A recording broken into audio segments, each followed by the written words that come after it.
Hey, it's Hannah Clubley here, and today I'm joined by Manchester-based indie singer-songwriter Chloe Slater. Yay! Hello. Thanks for joining me. How are you doing?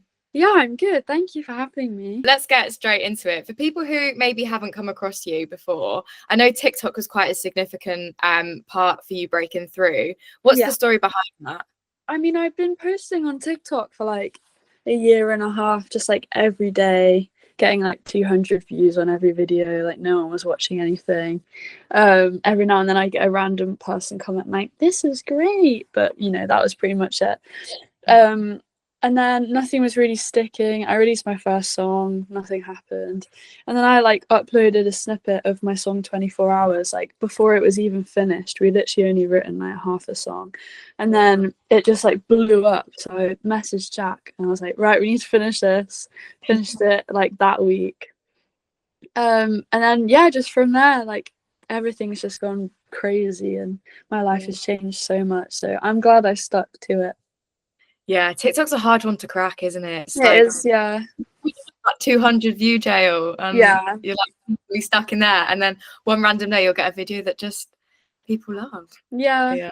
Yeah, I'm so grateful that I did because I mean without that like I couldn't have like done what I'm doing. Like I don't think the music industry is accessible to most people unless they've had that or some sort of like nepotism or loads of money. So Yeah. glad I got the TikTok. It's paid off for you sticking with it, so Yeah.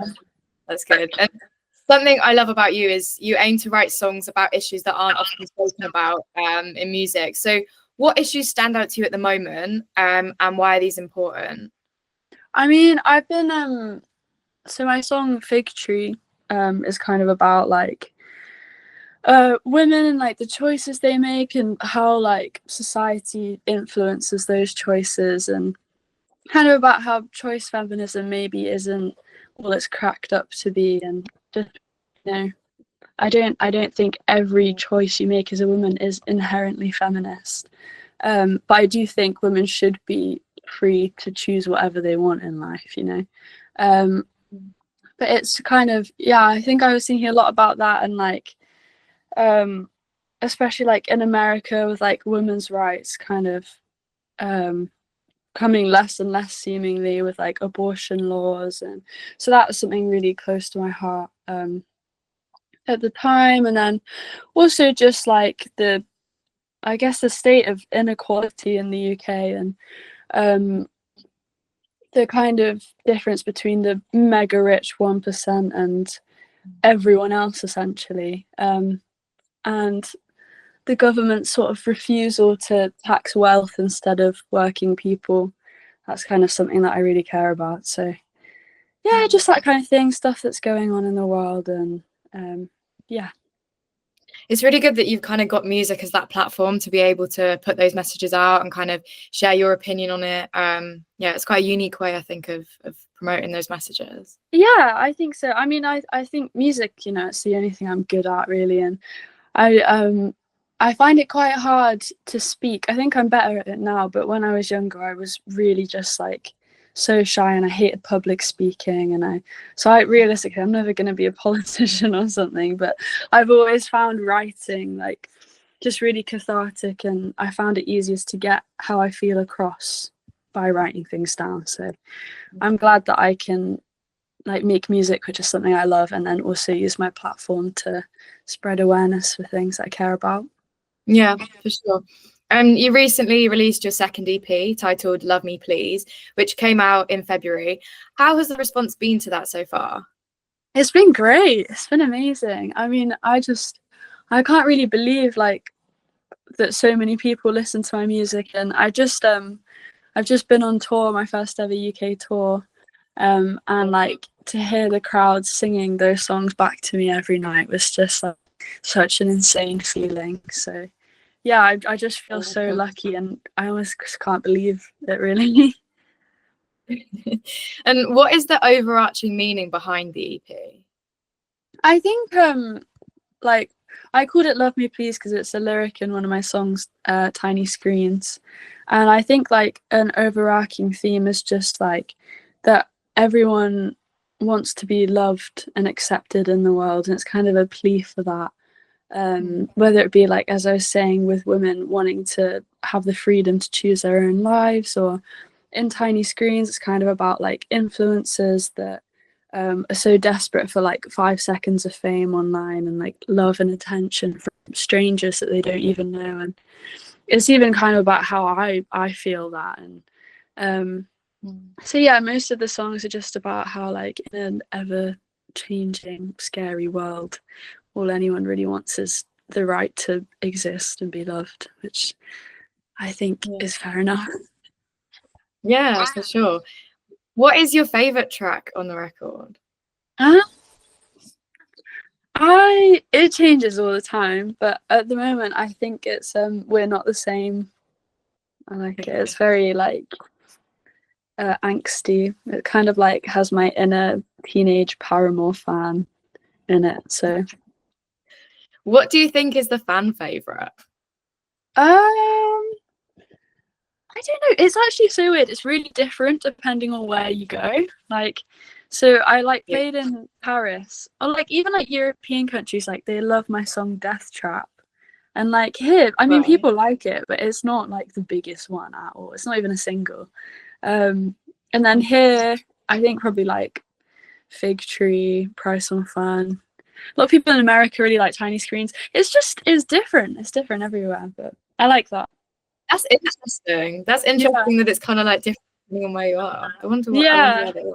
I like it. I think I like all my songs, like they're in a similar genre, but I think I like to explore lots of different kind of styles within that. So I think my music kind of appeals to a lot of different people. Good though. I guess it like broadens your audience, doesn't it? Which is obviously a good thing. Yeah, I think so. It's interesting. A lot of artists you see, they have like their fan base is all like one kind of person, but I feel like mine is actually really varied. I mean, there's people from like 16 to 60.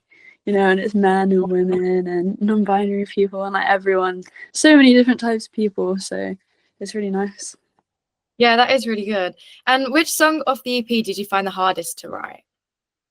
The hardest. I don't know. I don't think any of them felt that hard. I think my song Imposter is like the most personal one. So it's probably the most like kind of emotional song to write, I would say. But I mean, writing the EP was kind of a dream. It kind of just fell out of me, to be honest. So I feel quite lucky for that. That's good. That means it was so natural. Yeah, it feels it. Yeah. So my next question was actually, do you have a routine when it comes to songwriting and recording? Is there anything that you do to kind of get your creativity flowing? I mean, there's things that are like common factors. Like I normally have stuff written in my notes. Like I'll hear something that inspires me, or like read something, and I'll like write like a couple of verses about it. And then, I really like working with my friend Jack, who I made a lot of my music with so far. So I'll go to his and we'll like sort of make a beat or something, and then I usually fit the lyrics into it. Or sometimes I'm just at home and I'll just write the song on my guitar or my piano, and it is kind of different every time. I think I would get bored if I did it the same way every time. So yeah, I guess the common thing is I normally have some sort of inspiration from something I put in my notes app. I love the notes app. I'm constantly on that app, like writing stuff It's so good. I don't know what people did before. Like use a notebook. Like what do you mean? It's like obviously you've usually got your phone all the time, so you can just jot something down. Like I dread to think how many notes I've got on my phone. Yeah, if I had a notebook with all those notes in, I would break my back carrying that around. It'd be awful. And you're about to go on tour with Alessi Rose as well, which is really exciting. What have you got planned? I think it's just going to be really fun. I mean, I love being a support act because it's a smaller set, so I'm just going to be playing all the bangers back to back.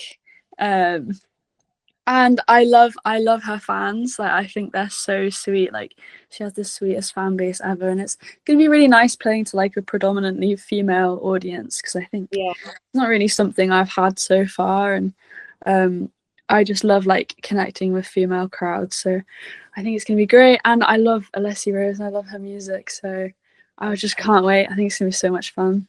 Yeah, amazing. I think what a lineup, you and Alessi, that's a strong lineup. Yeah, I think it's gonna be really good. Do you have a show or a city that you're like most excited for? I mean, I love playing in Manchester just because I live here and like all my friends are here, and Yeah. it's just like Manchester crowds as well. They're just the best. I think they're so good. But I'm excited to be playing some European shows as well. I'm excited for all of them. I feel bad picking one. And you're on a few festival lineups throughout the summer as well. The Great Escape, Truck, Kendall Calling, to name a few. It must be pretty exciting hitting those stages as well. What makes a Chloe Slater show special? Oh, what makes it special? I think what makes it special? That's I've never been asked that before. That's a big question. What does make it special? I think just like it's not like there's no like frills and rainbows. It's kind of just the music and having a good time, and everyone. I hope that everyone feels accepted and welcome, and I think it's just a safe space to kind of let it all go and have a good time. Like that. And what are your touring essentials when you're on the road or when you go and play a show? Is there anything that you need to have? Tequila. Nice. We do tequila shots before every show. And crisps. It's not very healthy, actually, is it? Fruit, maybe? I should probably say fruit. And I like my heart-shaped sunglasses and my pearl necklaces. I love a pair of sunglasses. Yeah, so I usually have those with me. Yeah. Do you have like a different pair for each show? That would be cool. You should make a Oh massive yeah, I should get a collect. Yeah, I mean I've got quite a few sunglasses, so maybe I should. Not enough for every show, I don't think, but maybe for like 4 or 5. Yeah, that'd be fun. It's Have you just seen like, or like customize them as well when they go to concerts? yeah, I think that's so cool. yeah, So that fun. is so sweet. I love that. I love that. And one last question. What is your ultimate goal for your music career? I think to be going on sort of worldwide sold out tours, to be an album artist and to do lots of albums, and to have a fan base that grows with me. And yeah, I just like longevity, and I just want to keep doing it and get bigger and bigger. That's kind of my goal. I don't have any like I'm not like I want to win the award and I want to play this venue. I just want to be happy and keep playing music with my friends, and I want things to keep getting bigger and for the fan base to really grow. Love that. Thank you for joining me today, and all the best for the upcoming shows. Oh, thanks so much.